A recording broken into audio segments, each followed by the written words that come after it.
하나님의 말씀은 베드로전서 5장 7절에서 9절의 말씀을 다 같이 합독하겠습니다.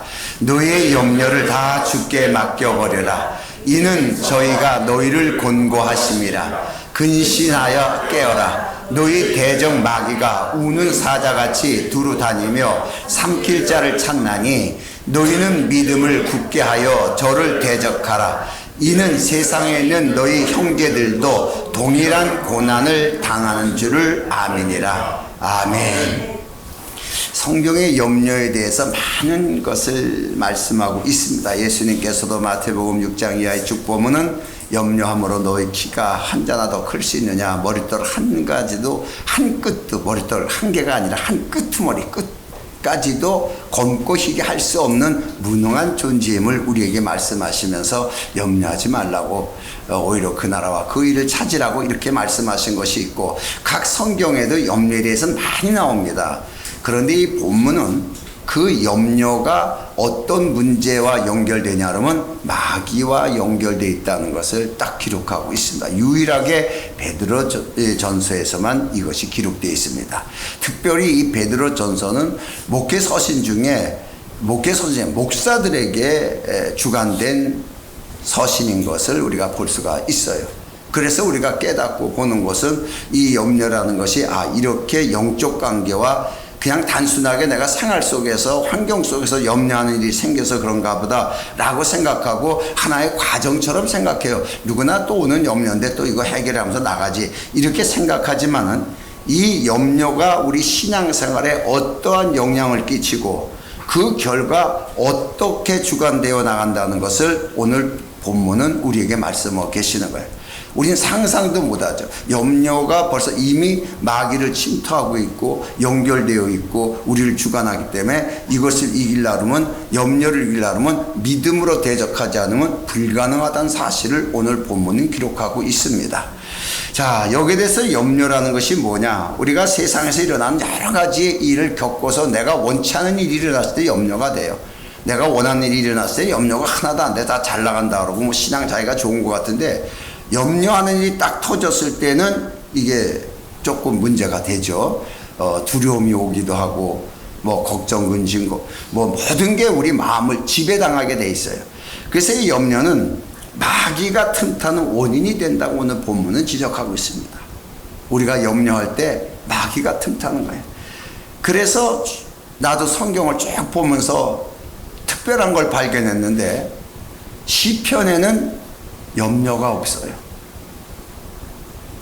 하나님을 찬양하는 시를 기록한 그 찬양 시에는 염려가 하나도 없어. 하나님이 이렇게 하셨기 때문에, 하나님이 이렇게 하셨기 때문에, 하나님이 이렇게 하셨기 때문에. 놀라운 얘기예요.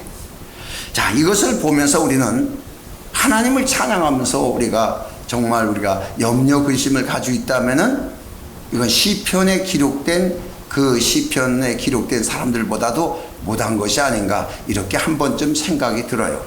자, 어쨌든 간에 시편은 하나님을 찬양하는 자들은 모든 염려를 초월한 자다라는 의미를 우리에게 보여주고 있습니다. 자, 그래서 오늘 이 모든 염려에 대해서 주께 맡겨라 이렇게 말씀을 하고 계세요.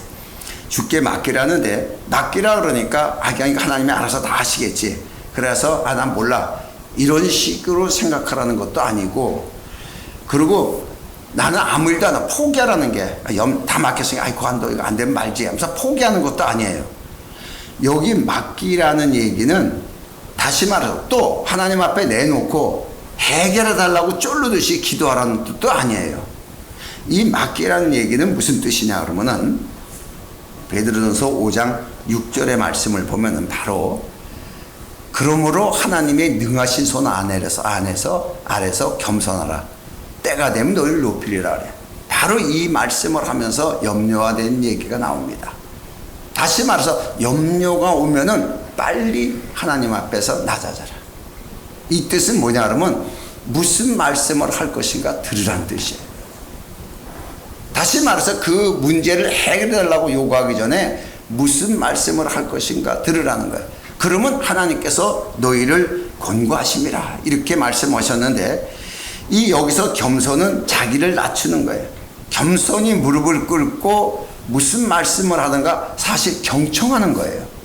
그러니까 여기에서 낮아지는 것은 첫 번째, 내 주장을 하지 마라. 그리고 무슨 말씀을 들으려고 경청하려고 준비하라. 딱 두 가지 의미가 이 겸손이라는 단어에 있습니다. 우리가 살아가면서 타의에 의해서 낮아지는 것은 수치입니다. 수치. 그러나 하나님의 염려로 인해서 내가 낮아지는 것은 수치를 당하지 않고 곤고하신다 그래요. 이 곤고가 뭐냐 그러면은 하나님이 돕는다는 뜻이에요. 그 일을 내가 능히 처리할 수 있도록 돕겠다는 거예요. 그러니까 내가 나서는 거예요. 내가 없는 게 아니라 내가 나서는 거예요. 하나님이 능히 요단강 갈라놓고 다 들어가게 할 수 있어요. 그런데 네가 나서라. 내가 능히 요단강을 건너게 해줄게. 요단강 밟으라는 거예요. 여리고도 그냥 무너뜨릴 수 있어요. 뭐로 도루라 그래요. 그런데 네가 해라. 그래서 우리를 앞장 세우는 거예요. 앞장서 세상을 향하여 염려를 가져온 그 환경에 대한 영적 존재에 대하여 나에 대한 가치관을, 최고의 가치관을 하나님이 세워주시겠다. 이게 곤고예요. 놀라운 얘기입니다. 자, 그런데 이 잘못된 적용을 보면은 사람들이 이 염려에서, 염려 안 하는 사람이 어떻게 염려? 다 염려하는데, 목사들도 다 염려하는데, 이렇게 합리주의가 나옵니다. 여러분, 우리는요, 전 세계의 목사가 다 염려 근심을 해도 우린 성경을 믿어야 되는 거예요. 성경이 원칙이지 다수가 원칙이 돼서는 안 되는 거예요. 하나님 말씀에 대해서 염려하지 말고 염려하지 말라 했으면은 안 하는 게 합법이에요. 안 하는 게 정상이에요. 근데 누구도 하니까 이게 이제 문제가 되는 거예요. 다시 말해서 염려가 이렇게 한다면은 평정이 흔들리게 돼요. 평정이. 우리 마음의 중심이 흔들리게 돼요. 이미 내가 문제가, 여러분 잘 들으세요. 여기서 문제가 딱 터졌어요. 어떤 문제든지 근심 걱정이 와요. 염려가 돼요. 야, 이거 어떻게 하면 좋지? 와요. 하나님 왜 도와주세요. 이걸 해주세요. 이걸 내게 능력을 주세요. 뭐 내가 그러면 오늘 설교를 들으니까 하나님이 나를 통해서 이 문제를 해결할 수 있다고 공고하신다 그랬으니까 내게 능력을 주세요. 능력을 주시옵소서. 뭐 이러고 기도하고 또 영적 이런 이상한 것들은 방언 기도만 많이 하면 된다 그러고 앉아가지고 방언 기도만 지타시키고 앉아있고, 이런 식에 대한 것이 잘못된 적용이라는 거야. 잘못된 적용. 이건 이미 내 마음에 염려가 들어있어가지고, 염려가 나를 주장하는 거예요. 하나님의 말씀이 나를 주장하는 게 아니라 염려가 나를 주장하고 있는 거예요. 이 문제에 대해서 이스라엘의 최고의 지도자여 능력자로 일컬음을 받는 엘리야의 모습을 통하여 성경은 기록하고 있어요. 어떻게 잘못된 것인가를. 엘리야 사건에서 여러분 잘 알지만은 엘리야가 이세벨이 죽이려고 그러니까 도망치기 시작합니다. 그래가지고 지쳐가지고 쓰러가지고서 다 죽어갈 때 하나님이 또 먹을 걸 줘가지고 그 먹을 걸 힘입어가지고 40주야로 또 도망갑니다. 계속 도망치는 거예요. 왜? 자객들이 자기를 죽이려고 지금 암암리에 그냥 다 찾고 있으니까 그냥 또 도망치는 거예요. 성경에 보니까 얼마나 잘 도망쳤냐 했으면, 잘 도망갔냐 하면 40주야를 도망간 거예요. 그래가지고 갈 데가 없으니까 하나님의 산 호렙산으로 도망간 거예요. 거기까지는 못 오겠지 하고. 열왕기상 19장 11절의 말씀을 보면은, 그래서 숨어 있는데 하나님이 물어보는 거야. 너 여기 왜 왔냐? 너 여기 왜 왔냐? 그러니까 이스라엘 선자가 다 죽고 나 혼자 남았는데 내 열심이 굉장히 특심하다는 거야. 내가 하나님 앞에 내 열심이 특심함으로 내가 여기 와 있어요. 나 죽으면 큰일 나요. 나 이게 해가 받으면 안 되기 때문에, 큰일 나기 때문에 하나님을 위해서 내가 필요하고 이스라엘을 위해서 내가 필요합니다. 이런 뜻이에요. 그러니까 여호와께서 가라사대 너는 나가서 여호와 앞에 산에 섰으라 하시더니, 여호와께서 지나시는데 여호와 앞에 크고 강한 바람을, 산을 가르고 바위를 부수나 바람 가운데 여호와는 계시지 아니하므로 바람 위에 지진이 있으나 지진 가운데도 여호와가 계시지 아니하며. 엄청난 태풍이 몰아치고 지진이 일어나고 그 어마어마한 산들이 다 갈라 터지고 막 어마어마한 사건이야. 이거는 이런 하나님의 무한한 능력이 있어도 하나님은 그걸 행사하지 않았어요. 거기에 하나님 계시지 않았다 그래요. 네가 겪는 이렇게 큰 일을 겪어도 그 일에 나는 거기 있지 않는다. 거기 안 계신다는 거예요. 우리는 하나님의 능력을 구해서 이 어려운 일을 해결하려고 열심히 노력을 하고 엘리야처럼 호렙산 밑에 가서 기도굴에 가서 틀어박혀서 기도하고 하나님의 도움을 구하기 위해서 할 때가 많이 있어요. 기도하지 말라는 얘기는 아니에요. 적용을 잘못하는 기도는 소용이 하나도 없다는 얘기예요. 신령한 호렙산에 와서도 하나님이 보여주는 건 엘리야에게 뭘 보여줘요? 자, 그래서 이 가장 중요한 염려를 해결하기 위하여 구걸하는 것은 종교심이에요. 이건 모두가 세상 종교가 하는 것이에요. 이스라엘 백성들이 얼마나 신앙심이 좋다고 자기네들이 자부합니까? 지금도 이 사람들은 기도해서 기도해요. 하루에 3번씩 기도해요. 그리고 날이면 더 정해져가지고 그 통곡의 벽에 가가지고서 머리통을 쳐박고 앉아가지고서 거기서 무슨 기도 종알거리 거다가 뭐 그것까지 부족하니까 또 글씨를 써가지고 그 틈에다가 써서 끼워놓고 하나님 잊어버릴까봐 그렇게 해놓고도 기도를 합니다. 그 기도가 뭐예요? 염려 근심이에요. 나라 회복, 이스라엘 회복, 자기 목적이에요. 이미 하나님의 나라가 임하고 하나님의 의가 이루어졌는데도 불구하고 그것을 배척하고 자기 목적한 바를 이루기 위해서 기도하는 그들의 기도, 과연 누가 들을 수 있을까? 이런 식의 기도가 오늘날 많은 사람들이, 잘못된 사람들이 교인들을 가르치고 나니까 지금도 그렇게 가르치려고 하니까 교회 다 떠나는 거예요. 안 가는 거예요. 지금은 기도는 안 가요. 사람들이 바보가 아닙니다. 이제는 열왕기상 19장 12절에 가서 말씀을 보면은 지진 후에 또 불까지 일어나요. 불이 있으나 불 가운데도 여호와께서 계시지 아니하더니 불 후에 세미한 소리가 있는지. 하나님의 목적이 뭐예요? 능력을 구하기 위해서 하나님이 역사해 주기를 바라고 하늘에서 불이 내리게 이렇게 한 경험이 있어요. 불 내려달라니까 하나님이 불을 내려가지고서 해준 경험이 있어요. 이거 경험된 다음에 자기를 치러온 자를 하나님이 불을 내려가지고 자기들을 다 죽여버리고 이렇게 했으면 또 당당하게 자기가 선지자 노릇을 하는데 하나님 안 하시는 거예요. 그리고 하나님 능력 구할 수 있고 할 수 있다는 거예요. 그러나 거기에 없다는 거예요. 중요한 것이 뭐예요? 세미한 소리가 있는지 봐. 세미한 음성이라고 보니까 작은 속삭임으로 귀를 기울여야 들을 수 있는 거예요. 지금 마음에 들떠 있어. 도망쳐가지고 씩씩거리고 앉아가지고 지금 나 혼자밖에 산자가 없구나. 큰일 났구나. 온통 불안한 마음, 두려운 마음이, 근심, 걱정이 다 쌓여있는 엘리야를 향하여 하나님의 말씀이 세미하게 하시는데 이 세미한 음성을 듣지를 못하는 거예요. 우리는요, 문제 해결하기 전에 왜 이런 일이 일어났나에 대한 하나님의 음성을 들을 수 있어야 돼요. 왜 우리 가정에, 왜 사업체에, 왜 또 내가 만나는 누구한테 왜 이런 다툼이 오고 뭐가 안 좋은 것이 왔을까? 가장 근본적으로 일어난 일들이 대부분 그냥 사라지게 만들어요. 왜? 그럴 수 있다고 생각하고 그 다음날 그 아무것도 아니니까. 아니요! 오늘 분명히 영적 관계가 결부되어 있어요. 영적 관계. 특별히 목사와 관계된 일이라면 더 큰 관계가 있는 거예요.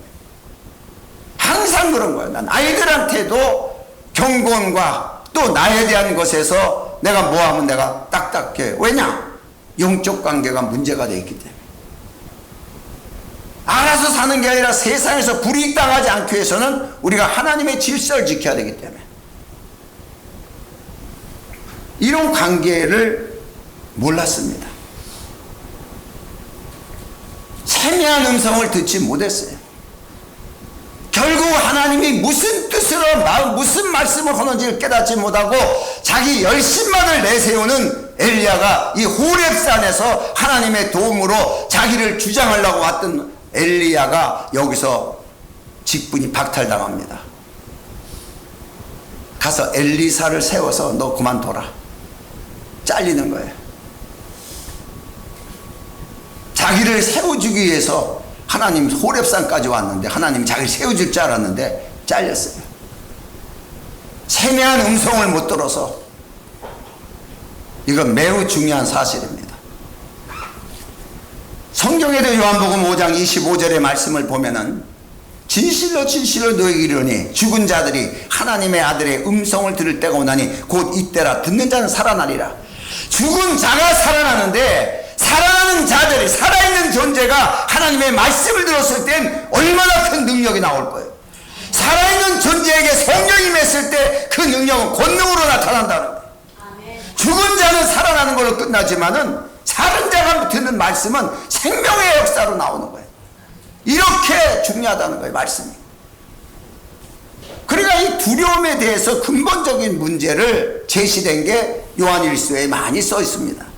요한일서 4장 18절의 말씀을 보면은 사랑 안에 두려움이 없고 온전한 사랑이 두려움을 내어 쫓나니 두려움에는 형벌이 있습니다. 두려워하는 자는 사랑 안에서 온전히 이루지 못하니라. 자, 이 사랑은 뭐예요? 너가 사랑이 없다 이런 게 아니에요. 그리스도입니다. 그리스도의 사랑 안에서 하나가 되지 않았다는 거예요. 하나가. 내가 우리 아들을 사랑하고 내가 우리 자식들 다 사랑해. 그건 내 개인이지. 그리스도 안에 사랑. 하나가 되지 않았다는 거예요. 하나. 매우 중요한 얘기를 성경은 얘기가 아니라 말씀을 했어요. 근본적으로 하나가 되지 못했다는 거예요. 하나가 된다는 것은 둘 관계인데 질서의 관계예요. 질서의 관계. 다시 말해서 내가 하나님과 하나가 됐다 그러면은 문제가 생겼을 때 겸비하여 낮아져서 먼저 음성을 들으려고 하죠. 자, 그러면은 이 마음에 염려가 들어오는 그 순간에 야고보서 1장 6절의 말씀을 보면은 오직 믿음으로 구하고 조금도 의심하지 말라. 의심한 자는 마치 바람에 밀려 요동하는 것 같다. 물결에 밀려서 요동하는 것 같다. 벌써 마음이 요동하고 있다. 염려에 근심이 있으면 마음이 요동하고 있는 거예요. 그래서 8절에 가서는 두 마음을 품었다. 두 마음. 다른 마음이 들어가 있구나. 거기에 나와 관계만 딱 가지고 있어야 되는데 다른 마음이 들어갔구나. 그러니까 모든 일에 정함이 없는 자로다. 흔들리는 거예요. 자, 이 사건이 어디서 나와요? 에덴 동산에서 나와요. 에덴 동산에서. 에덴 동산은 염려가 하나도 없는데요. 없는 상태예요. 그런데 다른 게 들어와서, 다른 마음이 들어와서 두 마음이 품어지는 게 에덴 동산 사건인데 이건 매우 중요한 사건이 나옵니다. 창세기 3장 6절의 말씀을 보면은 여자가 하와죠. 그 나무를 본즉 먹음직도 하고 보암직도 하고 지혜롭기도 할 만큼 탐스러우기도 한 나무인지라 여자가 그 과실을 따먹고 자기와 함께한 남편에게도 주매 그러 먹은지다. 이거예요. 우리는 선악과 따먹고 죄졌구나. 아니요. 굉장히 큰 사실이 하나가 있어요. 자, 하와가 아담과 둘이 한 몸을 이루라 그랬어요. 그럼 이 두 관계는 에베소서 5장에도 나오지만은 머리와 몸의 관계를 세운 거예요. 그러면 몸은 반드시 머리의 지배를 받게 되어 있어요. 아담이 지배를 하기 위해서 하와에게 말씀을 줍니다. 선악과를 따먹지 말라. 그 먹으면 하나님이 죽는다 그랬더라. 하나님 말씀을 전했습니다. 머리가 전했습니다. 몸은 그 말씀을 받아들여야 되고 그 말씀에 문제가 생겼을 때는 머리한테 물어봐야 되는 거예요. 그런데 이걸 안 합니다. 이걸 안 하고서 그냥 따먹게 되죠. 그래서 이 독단적인 성격이 나옵니다. 이게 뭐예요? 사단의 역사예요. 지금 오늘 염려니까 마귀가 틈탄다는 걸 배웠습니다. 바로 사단이 역사하는 거예요. 너도 하나님같이 된다는데 그대로 들어보는 거예요. 자, 여기에서 우리가 중요한 한 가지를 배웁니다. 자, 봐요. 여러분과 나와 관계, 여러분과 부모님 관계, 여러분과 자식 관계. 자, 여기에서 전부 인간들이라는 건 한계가 있습니다. 한계를 두는 거예요. 자식한테도 할 말이 있고 못할 말이 있습니다. 한계가 있어요. 얼만큼 있냐? 그래도 가깝지만 한계가 있다. 그래서 1촌이에요. 촌수가 다른 거예요. 또 한치 건너는 저기 4촌이야. 한계가 있는 거예요. 이거 한계예요. 여러분, 하나님과 우리 관계에 한계가 있어요? 없어요. 없는데 두고 있어요. 우리가 두고 있어요. 한계를. 자, 부부지간에 한계가 없어요. 둘이 한 몸이기 때문에. 근데 한계가 있어요. 이게 문제예요. 지금 하와가 타락한 게 아담한테 한계를 둔 거예요. 내가 깜짝 놀랐어요. 이걸 보고. 한계를 두면 타락하는 거예요. 그래서 스스로 하는 거예요. 결정하는 거예요. 여러분, 한계가 없는 건 무촌이에요. 촌수가 없는 거예요. 이게 부부 관계요. 이게 그리스도와 교회 관계요. 여러분의 가정이에요. 과연 이런가? 이게 인간이라는 게 참 치사해서요. 다 한계를 둬요. 말로만 그렇지 다 한계를 둬요. 요만큼까지만. 요건 얘기를 하면 안 되고 요만큼까지만. 더구나 목사예요. 요즘엔 목사에게도 얼마나 큰 한계를 둬요. 예전에 나 어려서 교회 다닐 때는요, 목사님이 가정에 참견을 다 했어요. 이거 이렇게 하고 자식은 이렇게 하고 뭐 이렇게 해야 되고. 모든 상담은 또 목사가 상담권이 있어가지고 할 수가 있어요. 말을 해줄 수가 있어요. 근데 요즘은 목사님들이 조심해요. 목사님 거기까지만 하십시오. 우리 가정은 알 필요 없습니다. 뭐 이런 거예요. 이게 타락의 시초가 되는 거예요. 문제의 시초가 되는 거예요. 자식이 알아서 하겠지. 한계를 두는 거예요. 왜 잔소리 하는 거야? 자식이 부모한테 한계를 두는 거예요.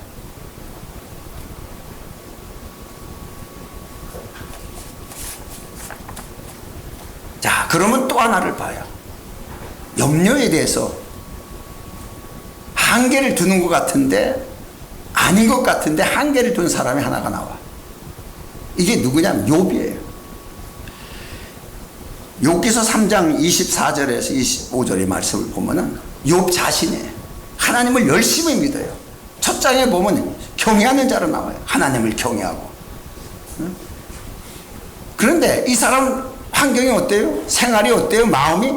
나는 먹기 전 탄식이 나면, 먹을 때가 제일 기분 좋을 때인데, 음식 먹을 때가 제일 기분 좋을 때야. 그런데 탄식이 나면 나의 앓는 소리는 물 쏟아지는 것 같이 같구나.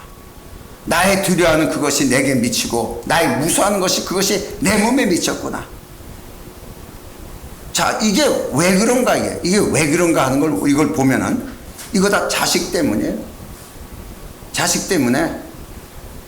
자식을 사랑하기를 이렇게 사랑하는 거예요. 자기 개인 때문에가 아니야. 자식 때문에 밥 먹으면서도 안심해. 이놈들 어떻게 할까? 뭐 어떻게 할까?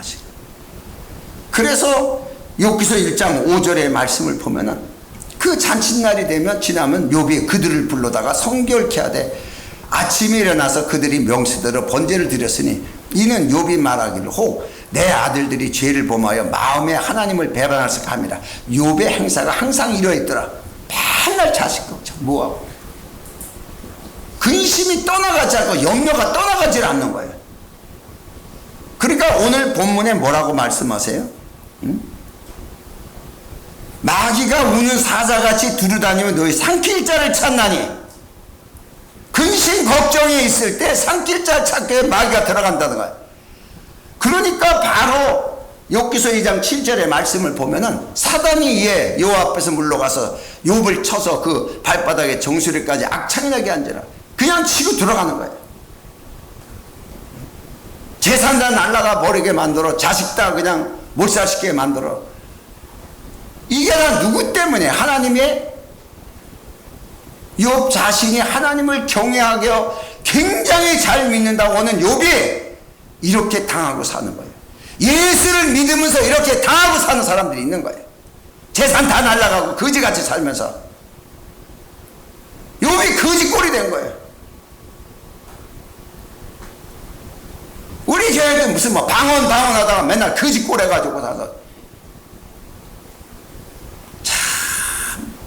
머리가 누군지, 어디가 질서를 잡힌 것인지를 못 깨닫고 미련한 데는 약이 없다는 거예요. 또 하나가 이제 거지 새끼처럼 될 사람이 또 하나가 있어요. 징그럽게 말을 해도 안 들어 쳐먹어요. 인색하긴 짝이 없고. 참 신기한 거예요. 하나님의 법은요, 우리가 변개할 수가 없어요. 내가 괜찮다고 괜찮은 게 아니야.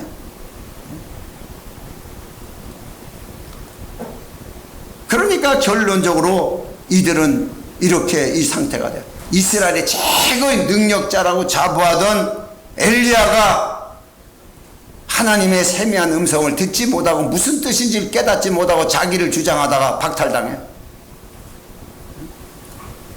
이스라엘에서 가장 부자로 살던 욥이라는 사람이 하나님을 경외하고 철저히 하나님 중심으로 산다는 사람이 박살이 나가지고서 이런 고생이 어떻게 당하면 이런 고생을. 이게 이스라엘 모습이에요.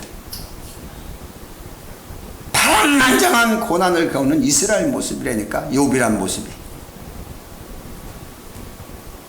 자, 그러면 하나님께서는 우리에게 어떻게 말씀하시나? 빌립보서 1장 2절의 말씀을 보면은 하나님 우리 아버지와 주 예수 그리스도에게서 은혜와 평강이 너에게 있을지어다. 가장 중요한 걸 우리에게 베푸시는 건데, 은혜와 평강이 우리에게 있어야 된다는 거예요. 은혜와 평강이. 자, 평강은 하나님의 환경이에요. 하나님의 환경이라는 말은 쉽게 듣지만은 여러분이 하나님의 환경이 있다 그러면 하나님이 나에게 어떻게 하신가를 볼 수 있는 게 하나님의 환경이야. 우린 세상 환경에 있어요. 세상 환경에서는 세상이 지금 나에게 어떻게 하는가를 보는 거예요. 아, 이런 어려운 문제가 있구나. 아, 이런 어려운 문제가 있구나. 이거 세상이 나한테 이렇게 업습해 오는구나. 세상에 있을 때는 세상의 모습으로 나를 발견하는 거고, 하나님 환경 안에 있을 때는 하나님이 나에게 어떻게 하신가를 발견하는 거예요. 그러니까 평강이 너희 자신을 주장케 하라, 이 말씀을 했을 때, 이 평강의 마음이 왔을 때, 자, 골로새서 3장 15절에는 그 평강에 대해서 그리스도의 평강이 너희 마음을 주장케 하라. 지금 마음에 염려가 온 거예요. 근심, 걱정이 온 거예요. 그런데 먼저 어떻게 해요? 하나님의 은혜와 예수의 평강이 너희 마음을 주장케 하라, 이 말씀이 되는 거예요.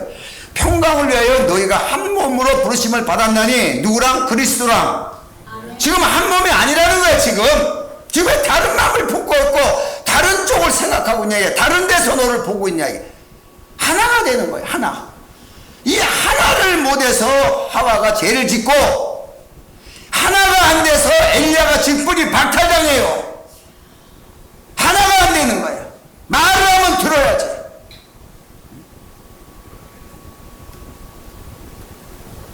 그 평안이 너의 마음을 주장케 하라. 너희는 한 몸으로 부르심을 받았나니 또한 너는 감사한 자가 되라.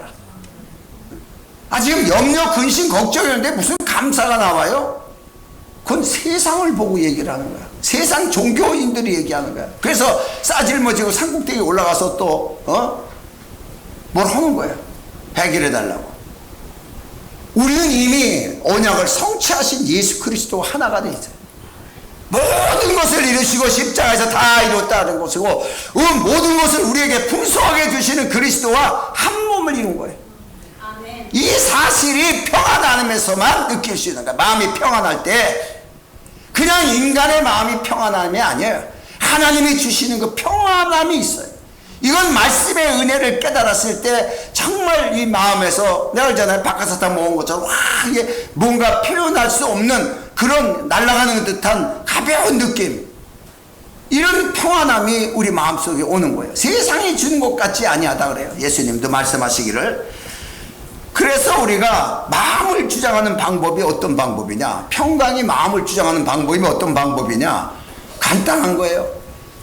욥은 하나님이 어떤 분인지를 깨달아야 되는 것이고, 나중에 끝났지만 엘리야는 하나님의 음성을 들을 수가 있어야 되는 것이에요. 그럼 우리는 어떤 것이냐? 물론 마찬가지예요. 그래서 여러 가지의 문제가 있었을 때 예수님께서 하신 말씀이 마태복음 6장 33절의 말씀을 보면, 너희는 먼저 그의 나라와 그의 의를 구하라, 이 모든 것이 너에게는 더하시리라. 그리하면 이 모든 것을 너에게 더하시리라. 이걸 해결해 달라고 하지 말고 이걸 하라. 이걸 하라는 거예요. 우리는 이걸 해달라는 거예요. 그거 하지 말고 이걸 먼저 해라. 이세벨 사건, 이 사건을 해결해 달라고 호렙산에 오지 말고 너는 내 음성을 들어라. 그의 나라와 그의 의를 구하라. 그의 나라가 그리스도입니다. 그의 나라가, 그의 의가 그리스도입니다. 하나님의 나라로 오신 분이요, 하나님의 의로 오신 분이요. 그러면 있을 것을 더해주신다는 약속인 거예요. 그러니까 감사하라. 감사가 나와요. 실상으로 하나님의 말씀이 내 안에 지배되면은 감사가 나와요. 왜? 현상을 안 봅니다. 지금 실제를 보는 거예요. 실제. 이 실제를 가진 자가 문제를 통해서 우리를 넘어뜨리지 못합니다. 왜냐? 문제를 일으킨 게 하나님이 아니라 마귀거든. 자기가 들어갈 길을 틈타는 거예요. 나를 정복하고 지배하기 위해서. 그래서 문제가 되면 구슬하는데, 구슬하면 귀신 불러들이는 거예요. 문제를 통해서 틈을 타는 거예요. 난 이걸 정확하게 알아요. 그러니까 마귀를 틈타게 하지 마라. 평강이 너의 마음을 주장케 하라. 오늘 가나안 땅 거민들을 보고서 두려워하지 않을 사람들은 하나도 없어요. 다 신앙이 굉장한 사람들이야. 이스라엘의 최고의 신앙이 굉장한 사람들을 구원받은 자들이고, 하나님의 그 능력의 열장을 통해서 하나님의 능력을 다 본 사람이고, 광야에서 만나를 먹은 사람이고, 어마어마한 걸 체험한 사람이야. 이 정도 체험한 신앙인들이 유대인들이었어. 이스라엘 백성들. 이들이 정탐을 하고서 엄청나게 부정한 말을 하고 염려 근심으로 울고불고 밤새도록 난리를 치고 이렇게 돼버렸어요. 이거 여러분한테 일어난 일이라고 생각해요? 이거 쉽게 일어난 일이에요. 왜 예수 믿는데 이런 일이 왜 일어나냐? 믿으니까 일어나지. 안 믿어도 일어나는데. 그런데 갈렙과 요수아는 하나님의 약속한 말씀을 믿어요. 이 속에서 그 환경을 안 봐요. 환경을 똑같이 봤어도 그 환경의 지배를 받지 않고 하나님의 약속된 말씀을 믿습니다. 그래서 하나님이 함께 하시고 저는 우리 밥이다, 이 말을 증거하는 거예요. 이들처럼 환경에 의한 사실을 그대로 떠버리는 게 아니라 이 갈렙과 요수아는 하나님의 실제의 말씀을 보는 거예요. 그 어려운 상황에서 같이 정탐하고 오고서 다 어려운 건데 어렵다고 말하자면 그걸 보지 않는 거예요. 하나님의 약속을 보는 거예요. 이게 마음의 평강이에요. 어떤 상황이 오더라도 하나님의 약속된 말씀에 근거하여 사실을 볼 수 있는 마음이 열리고 세미한 음성을 들을 수 있는 귀가 열린다면 우리를 해할 자는 결단코 없는 것이에요. 언제나 하나님의 약속은 세상에서 꼬리가 되지 않고 머리가 되게 하시겠다는 그 약속대로 가나안 땅을 지배하는 정복자의 왕같은 존재로 이스라엘 사람들을 만들었어요. 오늘 우리도 왕같은 제사장이라고 말씀하셨어요.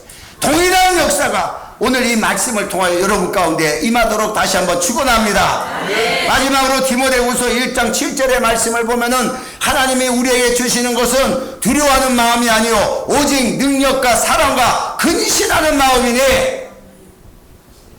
두렵게 만들고 염려 근심 오는 건 다 사단이 들어가기 위해서 던지는 미끼야. 사단이 틈타기 위해서 만들어 놓은 하나의 그림이에요.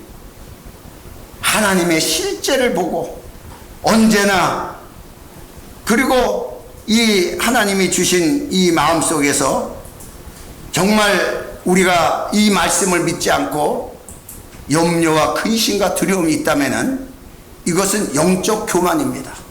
왜 그러냐? 내가 해결하려고. 내가 머리로서 나한테 온 문제인데 내가 해결해야지. 아, 이런 건 뭐 누구한테 얘기하면 되나? 하나님 앞에도 이러. 아, 이건 내가 해야지. 영적 교만. 이 영적 교만이 에덴 동산서부터 시작된 거예요.